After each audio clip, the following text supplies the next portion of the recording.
para vocês. Essas simulações aqui em 2D a gente já viu como é que faz, mas qual que seria mais ou menos o fundamento de fazer isso em 3D, que fica mais bonito, né? Então aqui no MATLAB, basicamente eu implementei aqui, ó, se você for olhar, o que importa para nós nesse momento é essa linha, exponencial de JK, esse seno de θ e cosseno de φ é aquele termo que aparece, né, para essa expressãozinha aqui, ó.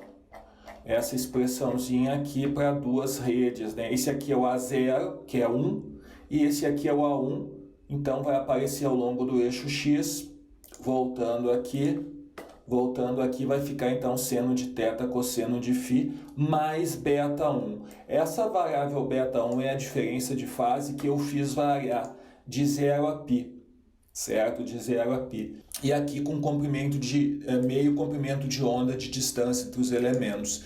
Então quem tem conhecimento aí, né, isso aqui é o padrão no MATLAB, você gera um mesh grid aqui, que você gera uma matriz, né, na verdade contendo θ e φ.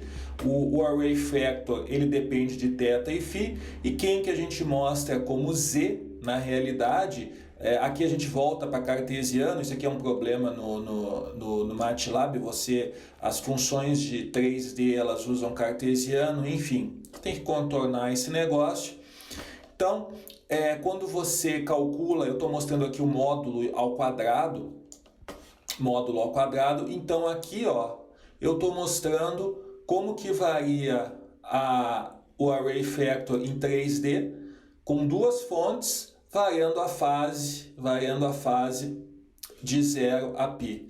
Se eu quiser aqui, em vez de meio comprimento de onda, deixar bem próximo, você vê aqui que muda um pouquinho, não muda muita coisa. Eu posso fazer aqui 2π, aí o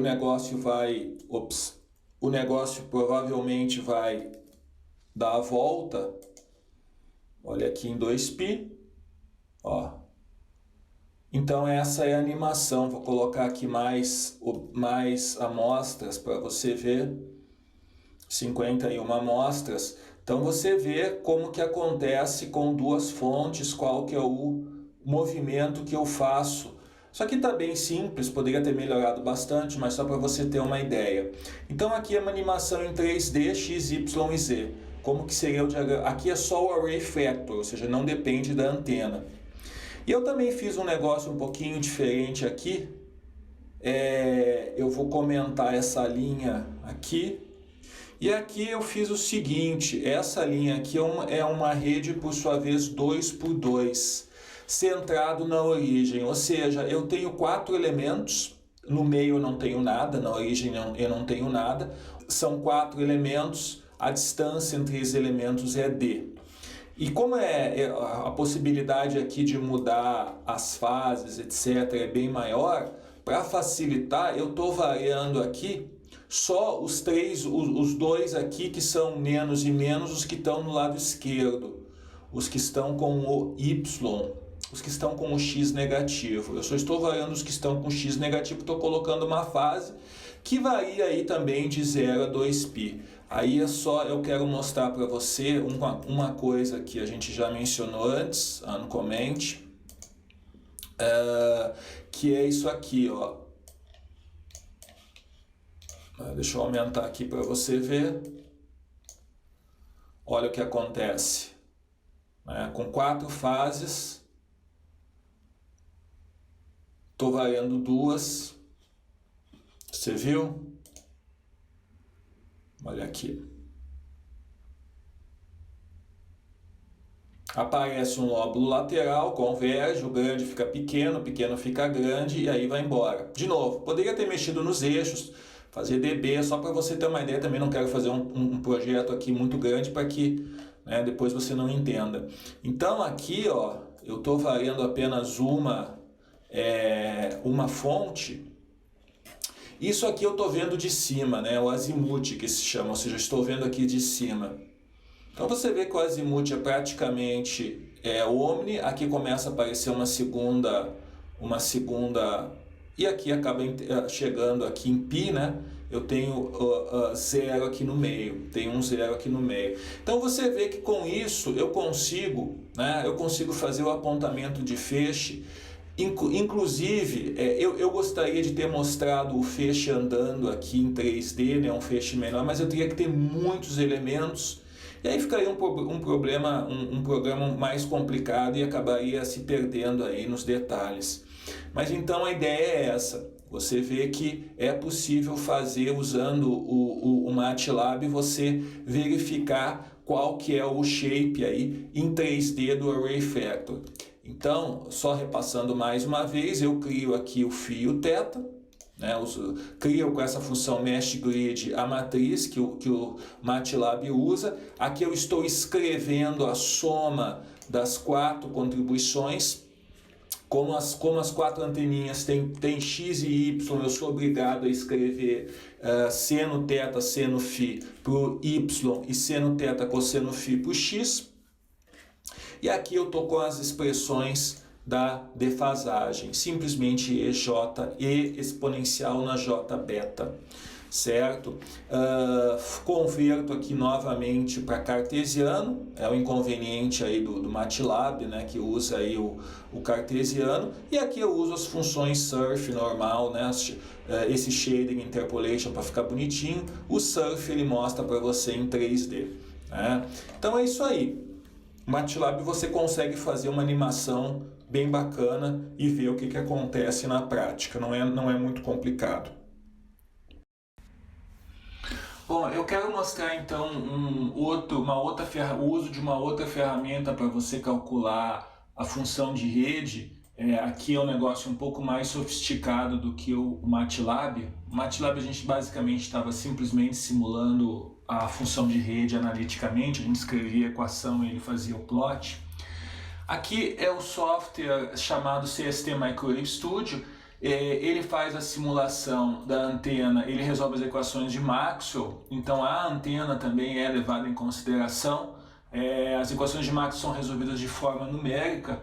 Você pode ver aqui, aqui eu tenho um dipolo, aqui eu tenho um dipolinho de comprimento 160 milímetros, aqui a unidade aqui embaixo.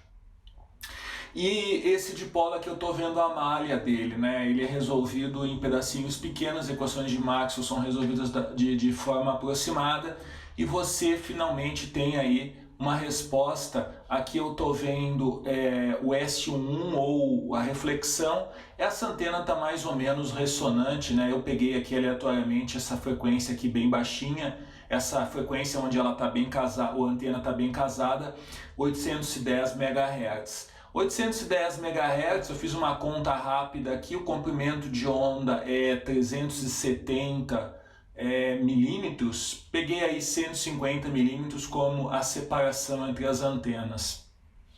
Bom, esse dipolo aqui, você pode ver que ele é um pouco mais profissional que aquele que nós desenhávamos antes, no seguinte sentido, ele tem esses 2 bracinhos e nesses 2 bracinhos que é feita a excitação. Certo? Então nesses 2 bracinhos é feita a excitação e aqui eu tenho os dois, o braço do dipolo está aqui como o usual.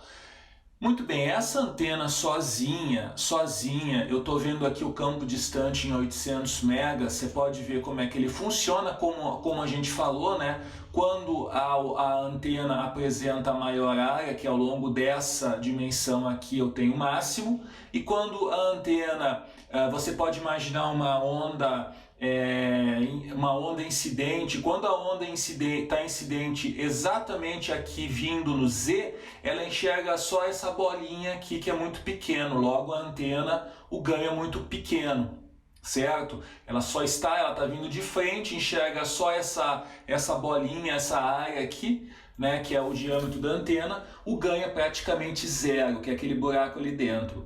Quando a antena está vindo ao longo do X, ela enxerga esse comprimentão enorme e aí ela tem o ganho maior. E outros ângulos, como por exemplo aqui, né, em ângulo, você tem valores, né, aí valores médios e tal, conforme o ângulo que você tá chegando, né? Aquela questão do comprimento efetivo, né, um produto escalar. Bom, o que é bacana aqui é o seguinte, uma vez que você tenha a antena sozinha simulada, ela já foi simulada, levou aí 1 minuto, 2 minutos, eu tenho aqui uma opção no CST chamada Array Factor.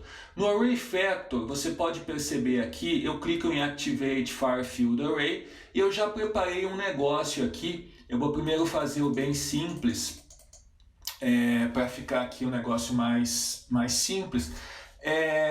O Array Factor aqui ele faz o seguinte, em cima do modelo, em cima do diagrama da antena, eu vou multiplicar o diagrama da antena pelo Array Factor. Então aqui eu vou dizer qual que é a distância entre as antenas. Então percebe que aqui no Y, não sei se você consegue ver aqui a minha antena, eu vou empilhar outras antenas em cima dessa. Quantas? 10. Qual a distância entre as antenas? 150 milímetros. Por que 150 milímetros? É a conta que eu fiz aqui, né? Uma conta bem rápida, né? É meio comprimento de onda. Deveria ser um pouquinho mais, né? Mas eu aproximei para 150. Então ao longo eu vou empilhar várias antenas aqui no Y, 10 antenas, cada antena separada de 150 milímetros. Que é mais ou menos meio comprimento de onda em 810 MHz. De novo, tudo aproximado, né? Não estou tendo muito cuidado aqui. E aqui o Phase Shift. Então aqui o Phase Shift ele calcula da seguinte forma: cada antena é uma rede, né? Um array uniforme, ou seja, de cada anteninha tem 45 graus de defasagem. Então você pode ver aqui que o elemento 1, eu vou dar um update aqui para ele limpar, ó. O elemento 1 ele tem fase de menos de 202, o próximo tem menos 157,5, ou seja, isso significa que a fase aqui foi somada a 150 graus. Ele não desenha aqui, mas tudo se passa como se houvessem 10 antenas empilhadas. Tá? Eu vou começar primeiro com 0 para você ver. Como a gente sabe, aliás, aqui não é 0, 150 milímetros de distância e o Phase Shift 0. Como nós sabemos, eu vou dar um update e vou clicar OK. Como nós sabemos 0, eu tenho que ter uma resposta que vai ser máxima para nós ao longo do X.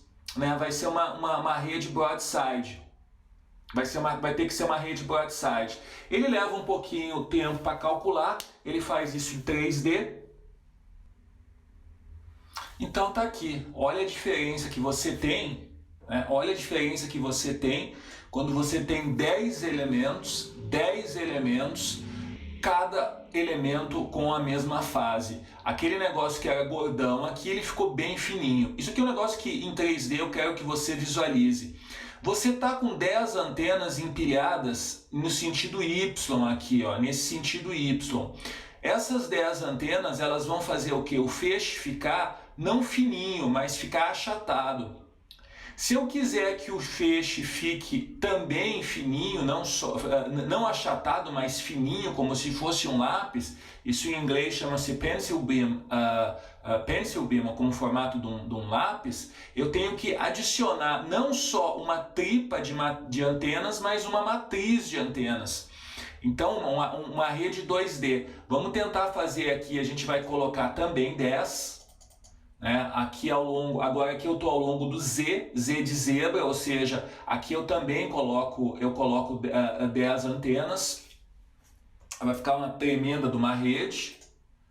Aqui ó, 7, 8, 9, 10. Também vou manter o Phase Shift o mesmo, vou dar um update. Agora olha quantas antenas eu tenho. Tenho um update aqui.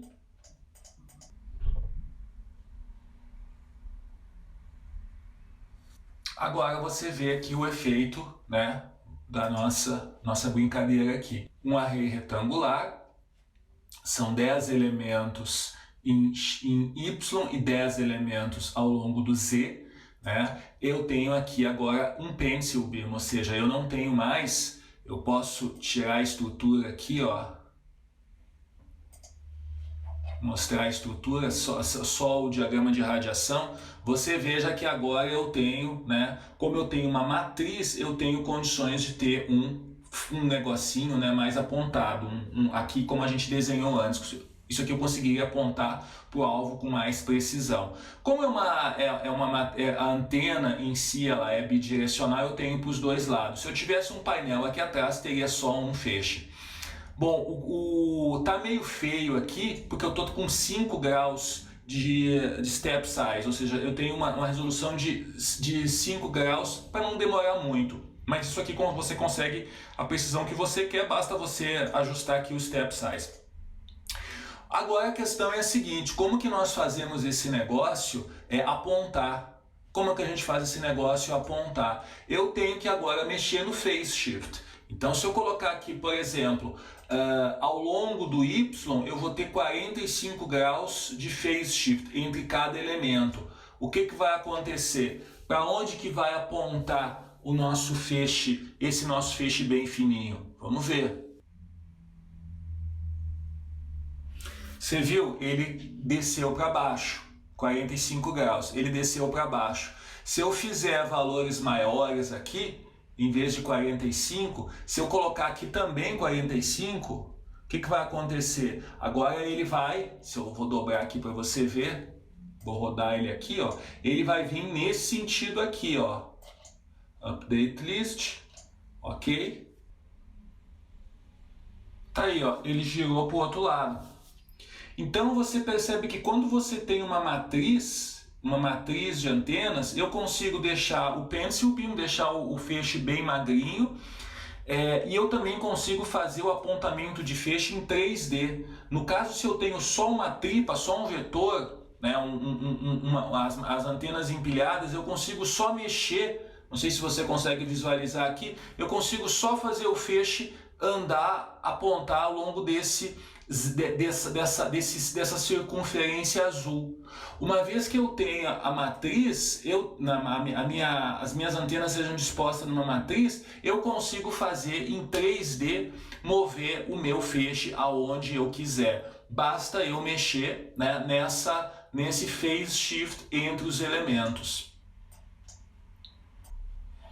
Certo? Então esse negócio, só recapitulando, isso aqui calcula, calcula uma antena sozinha, calcula o diagrama de radiação de uma antena sozinha, que eu estou mostrando aqui, e a partir do array factor, que é uma equação analítica, não muda nunca, depende apenas desses dados aqui, que é a separação e o phase shift, ele multiplica a função de rede em 3D, espacialmente, né,